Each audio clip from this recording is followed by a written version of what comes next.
কোন দলের স্যার? বুঝতে পারছি স্যার, আমাদের ক্যান্টনমেন্টের নিরাপত্তার সাথে ক্যান্টনমেন্টের গান নিয়ে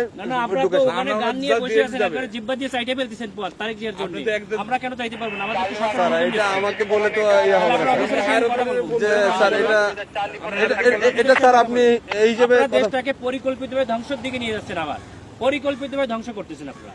দিস ইজ টোটালি দেশটাকে টোটালি সেনাবাহিনী কিছু অফিসার আমি আপনাদের তো যাওয়া নিষেধ করি না স্যার। হচ্ছে বাংলাদেশের সেনাবাহিনীকে আপনারা বিতর্কিত করতেছেন, সরাসরি ডিসক্রিমিনেশন করতেছেন আপনি। একেবারে সরাসরি। আমি কোন সেনা প্রধানের সঙ্গে কথা বলবো, স্যার বলতে পারেন স্যার, হ্যাঁ আপনি কথা বলেন। কেন তো আমার গাড়ি আটকে রাখবেন কেন আপনি? আমি তো স্যার আপনাকে না না আপনি তো আটকে রাখছেন। আমি তো স্যার আপনাকে যাইতে দিলাম স্যার, আমি তো আপনাকে আপনারা আমাকে একটু সহযোগিতা করবেন। আমার টোটালি সেনাবাহিনী এদেশের সম্পদ, এই সম্পদকে আপনারা বিতর্কিত করতেছেন আপনাদের ব্যক্তি স্বার্থে। স্যার একটু স্যার একটু স্যার ব্যক্তি স্বার্থে করতেছেন,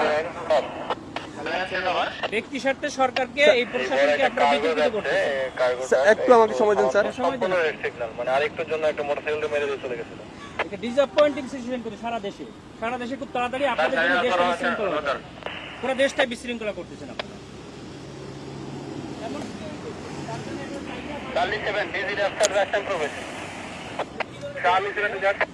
স্যার আসসালামু আলাইকুম স্যার, কপাল নিজাম সালিনান থেকে স্যার। স্যার ওই যে সালিনানে দিয়ে প্রবেশ করে ওই যে সালিয়েট যে বাইর হবে জামাত পদপ্রার্থী, ওনার সাথে গানম্যান আছে স্যার, আমি এলাও করলাম স্যার। এমপি পদপ্রার্থী, সংসদ পদপ্রার্থী, ওনার সাথে গানম্যান আছে স্যার। আমি তারেক জিয়ার প্রতিদ্বন্দ্বী ডাক্তার এস এম খালেদুজ্জামান বলেন স্যার ওই যে বলেন তারেক জিয়ার প্রতিদ্বন্দ্বী 17 আসনে স্যার ওইটাই উনাকে বললাম স্যার, উনি আমার সাথে কথা বলেছেন। আচ্ছা স্যার একটু কথা। হ্যালো আসসালামু আলাইকুম, আমি doctor S M Khaleduzzaman, Dhaka 17 আসনের জামায়াত ইসলামী।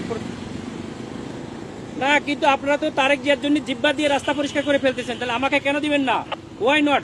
আপনি শোনেন, আপনার নাম কি বললেন? আপনি দেশটাকে পরিকল্পিতভাবে আমাদের মধ্যে এটা কেওয়াস সৃষ্টি করতেছেন আপনারা। নো নো নো নো, কেন নয়? আপনারা দেশটাকে ধ্বংসের দিকে নিয়ে যাচ্ছেন এবং কিছু অফিসার নিজেদের ব্যক্তি স্বার্থ হাসিলের জন্য আমাদের সুপরিকল্পিতভাবে 5ই আগস্টের পরে আমাদের দেশটাকে আপনারা ধ্বংস করতেছেন, আমাদের দেশটাকে পুরো ধ্বংসের দিকে নিয়ে যাচ্ছেন আপনারা। আমি সেনা প্রধানের কাছে এটা কমপ্লেইন করতে চাই। আপনাদের অফিসারের সঙ্গে আমি কথা বলতে চাই। রয়েছে স্যার, বডি ক্যামেরা অন আছে স্যার।